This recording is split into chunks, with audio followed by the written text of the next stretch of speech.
సంగారెడ్డి జిల్లాలో 27 సంవత్సరాల తర్వాత తొలిసారిగా ఒక పోక్సో కేసులో మరణశిక్ష విధించడం జరిగింది.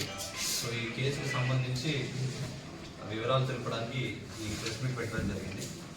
దీనిలో మనకి లాస్ట్ ఇయర్ బీడిఎల్ బార్నూర్ పోలీస్ స్టేషన్లో క్రైమ్ నెంబర్ 238/23 అక్టోబర్ నెలలో ఒక 6 సంవత్సరాల చిన్నారిపై ఒక 61 సంవత్సరాల గఫా ఖాన్ అనే అతను అత్యాచారం చేసి నిర్దాక్షిణ్యంగా చంపడం జరిగింది.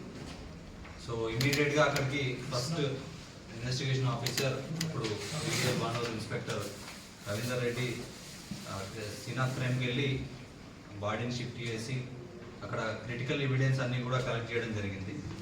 సో ఆ ఎవిడెన్స్ అన్నింటినీ కూడా కలెక్ట్ చేసి ముఖ్యంగా ఈ victim family migrant labours, so వాళ్ళకి చాలా వరకు నాలెడ్జ్ లేకున్నా కూడా గైడ్ చేసి వాళ్ళ స్టేట్మెంట్స్ రికార్డ్ చేసి టెక్నికల్ ఎవిడెన్స్ అంతా కలెక్ట్ చేసి సీసీటీవీ ఎవిడెన్స్ ఫుటేజ్ అంతా పరిశీలించి అందులో గఫర్ ఖాన్ అనే అతన్ని అక్యూజ్డ్గా ఐడెంటిఫై చేయడం జరిగింది.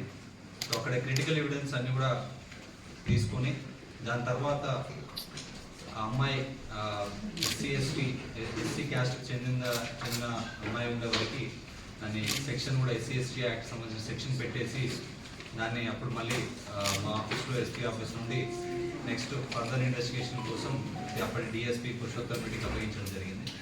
సో ఈ కేసులో అన్ని సాంకేతిక ఆధారాలు మరియు సర్కమ్స్టాన్షియల్ ఎవిడెన్స్, అక్కడ పరిస్థితుల దగ్గర ఉన్న ఎవిడెన్స్ అన్నీ కూడా తీసుకొని ఛార్జ్ షీట్ వేయడం జరిగింది. సో ఇది ఒక rarest of the rare case, ఒక హీనియస్ అఫెన్స్ కాబట్టి ఇది హైకోర్టుకి స్పెషల్గా ఒక ఫాస్ట్ ట్రాక్ కోర్టు ఇమీడియట్గా జస్టిస్ రావడానికి ఒక ఫాస్ట్ ట్రాక్ కోర్టు ఏర్పాటు చేయడానికి జిల్లా SP ఆఫీస్ నుండి ఒకటి రిక్వెజేషన్ హైకోర్టు పంపడం జరిగింది. హైకోర్టు కూడా ఇమీడియట్గా ఒక స్పెషల్ ఫాస్ట్ ట్రాక్ కోర్టును ఏర్పాటు చేయడం జరిగింది సంగారెడ్డి జిల్లాలో. సో దానికి సంబంధించి 2 పీపీలని అపాయింట్ చేయడం జరిగింది.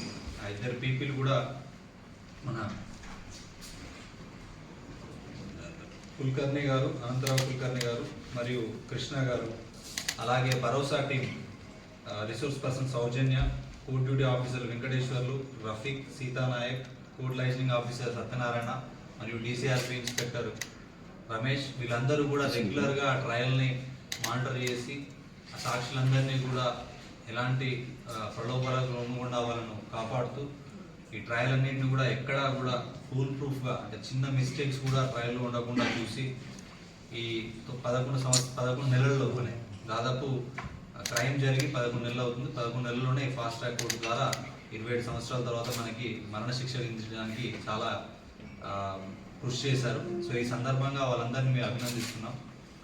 దాంతోపాటు ఈరోజు దీనిలో మనకి ఈ మన జిల్లా పోక్సో కోర్టులో సెక్షన్ 376AB, 363, 302 వీటి 3 అండ్ పోక్సో యాక్ట్ కింద ఈ మరణశిక్ష విధించడం జరిగింది. దాంతోపాటు 10 లక్షల రూపాయల నష్టపరిహారాన్ని ఆ ఫ్యామిలీకి ఇవ్వాలని చెప్పేసి కూడా కోర్టు ఆదేశాలు ఇవ్వడం జరిగింది. సో దీనిలో ముఖ్యంగా ఈ సందర్భంగా తెలియజేసేది ఏంటంటే తెలంగాణ పోలీస్ ఎస్పెషల్లీ భరోసా సెంటర్లు అని చెప్పేసి, అలాగే షీ టీమ్స్ అని చెప్పేసి, కోర్టు మానిటరింగ్ సిస్టమ్ అని చెప్పి, స్పెషల్ కోర్ట్స్ అని చెప్పేసి చాలా రకాల సదుపాయాలు కల్పిస్తూ ఓన్లీ క్రైమ్ అయినప్పుడు అరెస్ట్ చూపించి వదిలిపెట్టడమే కాకుండా ఖచ్చితంగా నేరస్తునికి శిక్ష పడాలి, అది ఇట్లాంటి కేసెస్లలో ఖచ్చితంగా పడాలని 60 రోజుల్లో శిక్ష పడేటట్టు, 15 రోజుల్లో FSL రిపోర్ట్ వచ్చేటట్టు అన్ని పోక్సో రిలేటెడ్ కేసులో ఇలాంటి ఒక స్టాండర్డ్ ఆపరేటింగ్ ప్రొసీజర్స్ అన్నీ కూడా హైదరాబాద్ ఉమెన్ సేఫ్టీ వింగ్ నుండి మానిటర్ చేస్తూ ADG గారు సో మాకు కావాల్సిన సూచనలన్నీ ఇచ్చుకుంటూ సో ఇలాంటి కేసులన్నీ కూడా పర్యవేక్షించడం జరుగుతుంది. సో దాదాపు భరోసా సెంటర్లు కూడా చాలా ప్లేసెస్లో తెలంగాణలో దాదాపు అన్ని జిల్లా కేంద్రాల్లో భరోసా సెంటర్లు పెట్టడం జరిగింది. ఈ భరోసా సెంటర్లో ఇలాంటి పోక్సో విక్టిమ్స్ కానీ ఈ సెక్సువల్ అఫెన్సెస్ విక్టిమ్ ఎవరు వచ్చినా కూడా, రేప్ విక్టిమ్స్ వచ్చినా కూడా వాళ్ళు సెకండరీ విక్టిమైజేషన్ కాకుండా వాళ్ళకు స్టేట్మెంట్ రికార్డింగ్ నుండి మరియు వాళ్ళు ఈ క్రైమ్ తర్వాత వాళ్ళు ట్రామాలో ఉంటారు, ఆ ట్రామా తర్వాత కూడా వాళ్ళు రీహాబిలిటేట్ చేయడానికి, వాళ్ళకి జాబ్ రావడానికి, మళ్ళీ కంటిన్యూస్గా వాళ్ళ ఇంటికి వెళ్ళి కౌన్సిలింగ్ చేయడానికి ఎన్నో రకాల సదుపాయాలు కల్పిస్తూ ఉంది. సో ఈ భరోసా సెంటర్స్ కూడా దాదాపుగా ఒక్కరు కూడా యూనిఫామ్ ఆఫీసర్స్ ఉండకుండా కంప్లీట్గా ప్రొఫెషనల్ సైకాలజిస్టులు, ప్రొఫెషనల్ లీగల్ అడ్వైజర్లు, అలాగే డాక్టర్స్, సో వీళ్ళందరూ ఉండి ఈ విక్టిమ్స్కి ఎవరైతే ఉన్నారో ఈ విక్టిమ్స్ అందరికీ కూడా ఒక భరోసాను నిజమైన భరోసాను కల్పించడం జరుగుతుంది.